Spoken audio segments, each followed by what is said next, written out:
We'll see if they go for the suit without me. Excuse me, I'm coming in again, boys. This place is a dump. Here you go. There you are. Ah, knock yourselves out. You know, out here in the country, we have a whole different kind of respect for nature. All right. Ooh, watch the bunny. Okay. All right, ladies and gentlemen, when you phone the Museum of Broadcasting trying to get a hold of a copy of tonight's tape, it was the suit of Suet. Ask for it.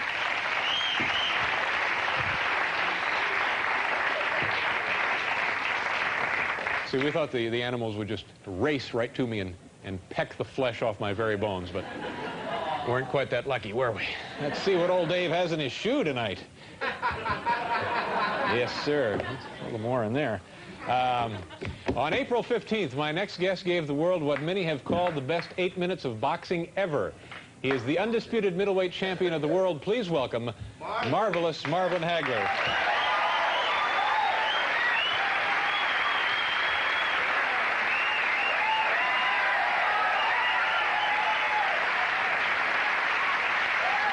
Marvelous, how you doing? Good to see you.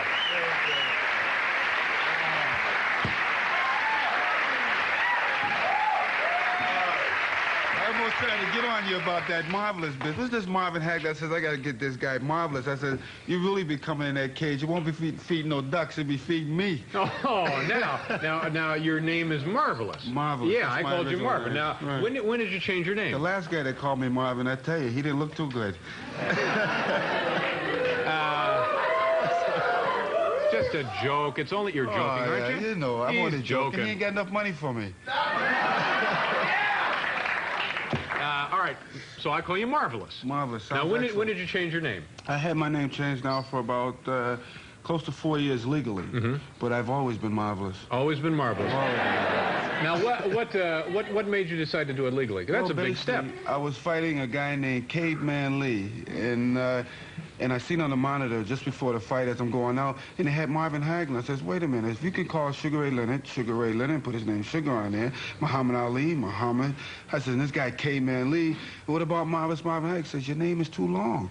I says, what do you mean? Put it on top, Marvelous, then Marvin Hagler run underneath. Yeah. He says, well, we don't allow it like that. He says, and if you want it changed, he says, you go to court and get it changed legally. So I ran into this guy again. He says, Marv, he says, I'm sorry about what happened. He says, you did just that, didn't you? I said, that's right. And I said, if you don't put Marvelous down, there's going to be me and you, fella. So now what's the process for changing your name? Is it a form you fill out? No, you go to court? What do you do? Yes, it is, because basically I feel marvelous, like I've said. And and I think that it stuck with me in a sense behind as an amateur. Yeah. I was fighting up in Lowell Golden Gloves, and a couple of people up there always yell Marvelous behind the time. But when do you go to court to do it? I went to court to do it. Now, does the judge say you're sure about this? Sure. Does he try and talk you out of it? My license, my birth certificate, everything is marvelous. All right, Marvelous. Let's talk about Tommy Hearns. Now, is it true that We'll talk about Tommy Hearns. I want to know something. Now, do you not like the guy for real? Well, basically, you know, you don't have any personal feelings for the guy. I mean, nothing anything personal, okay. But towards a fight, you have to build up a hatred and everything. And as you know, that was a very great fight behind the fact that it took two of us to make an extraordinary fight like that, and we have to owe it all really to a guy named Muhammad Ali, because basically he brought in the money aspect into the game of boxing. Yeah, he opened it up for the really big purses. Yeah, sure. Yeah, now that's a very nice thing to say, but between you and me, what do you think of Tommy Hearns? I'm not talking about the anger and the hate you have to generate to fight a man. Well, it still has to come down a little bit. I'm still up there. I still don't have too much love for the guy. Basically because of his personality. Nothing about his boxing skills or whatever. His personality. What about him rubs you the wrong way? Well, I think that he's on the ego trip. I think that basically... I think that the boxing kind of went a little bit to his head, and my job in that fight was to bring him back down to reality. Yeah, well, I think...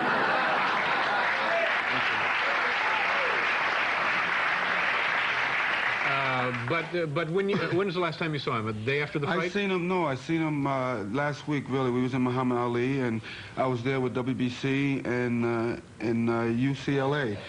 and also in Muhammad Ali, because they're trying to put together a hospitalization, a medical plan, something that'll benefit the young fighters that are coming up today. Now, how did you get along with Tommy Hearns then? Well, he stayed further away from me. Now, the people are saying that was the exciting, especially the first round, was the most intense flurry of punching that people had seen, witnessed. Now, I would have to agree. Is that the hardest you've ever hit another man? No, I don't think so. But particularly for Thomas Hearns, behind him woofing off, I had some medicine ready for him. Mm-hmm. Now, when you say woofing off, what does that mean? Woofing off means that he's running his mouth, you know.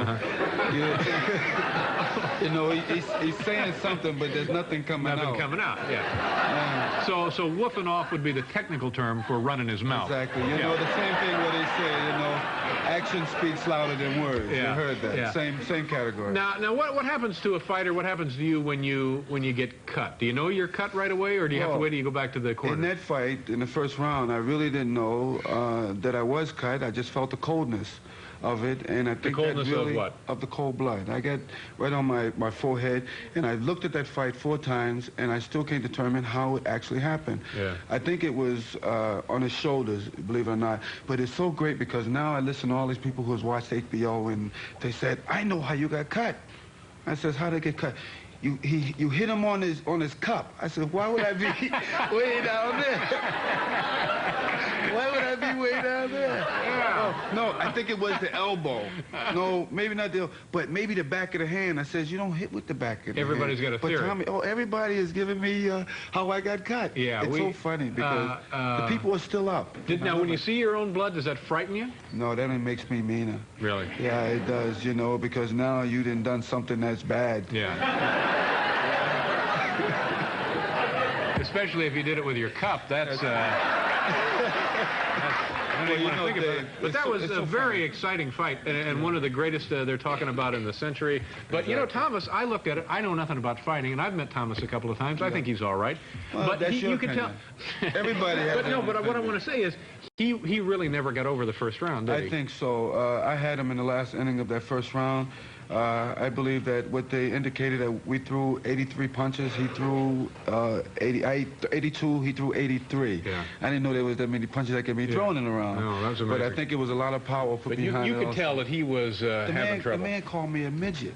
Called you a midget? He called me a midget. No. I said, "You called me a midget." That really don't ease things up, you know. We're going to do a commercial. We'll be back with Marvelous Marvin.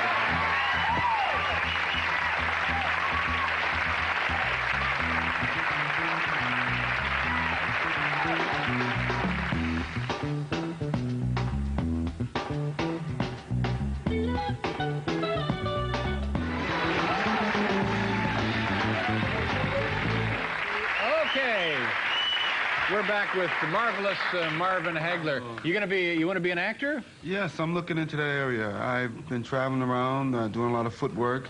Right now, I think I have an agency. A guy named Marty Klein has looked to be very good. He basically deals with a lot of motion. He's a crook. Motion pictures. Yeah. He's a crook.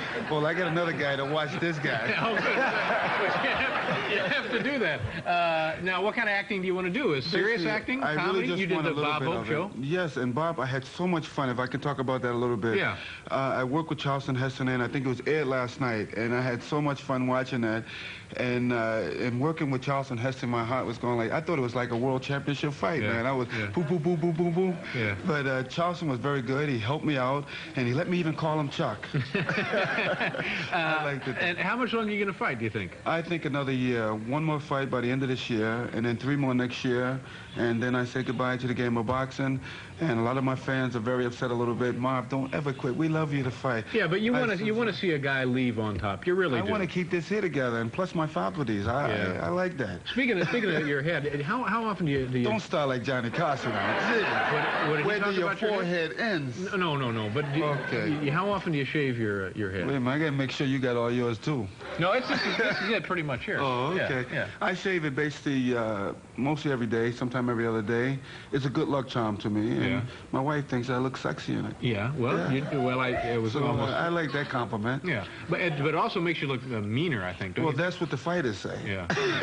How much money did you make on this last one? This is like Well, $6 I million? don't basically talk my financial, but I'm quite sure that I got a man working on that right now to make sure that everything comes in. And then get a guy to work on him. Got a guys to work on them. He don't take no plane anywhere. But it was like $6 million, wasn't it, Marvelous? Yeah, basically we was guaranteed 5.3 million. I was, and Thomas I think 5.2 million. Oh my God! And then plus with the overrise, and what's so extraordinary about this here is that we created something like 300 million viewers to watch that fight. Yeah, this was a big one with all of the Very closed circuit big one. venues. Now, how do you get the money? Does like a day later somebody comes by in a basically, truck? I have a contract. I have something. Marvelous, bring the shovel out.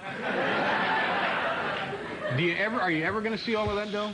You know, it's very hard to determine all that. You have to make sure that other guy is on the ball. I know. I hope you do. I hope you get every penny of it. It was a terrific fight. You're a terrific guy. Thank you very much. Good luck to you, Marvelous. Thank you for being here. We'll be right back.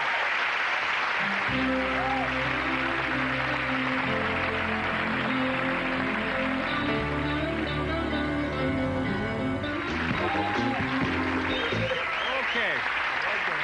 Marvelous. Good luck to you. Thanks again. My apologies to Diane DeWitt. She was supposed to be on the show, but since the suit of suet was going so well, she'll be invited back at another date. Robert Klein, also my thanks to him. Tomorrow night, Elaine Boozler will be here, and Jesse Takanamayawa, a sumo wrestler, will be here. And Albert Ballard. Good night.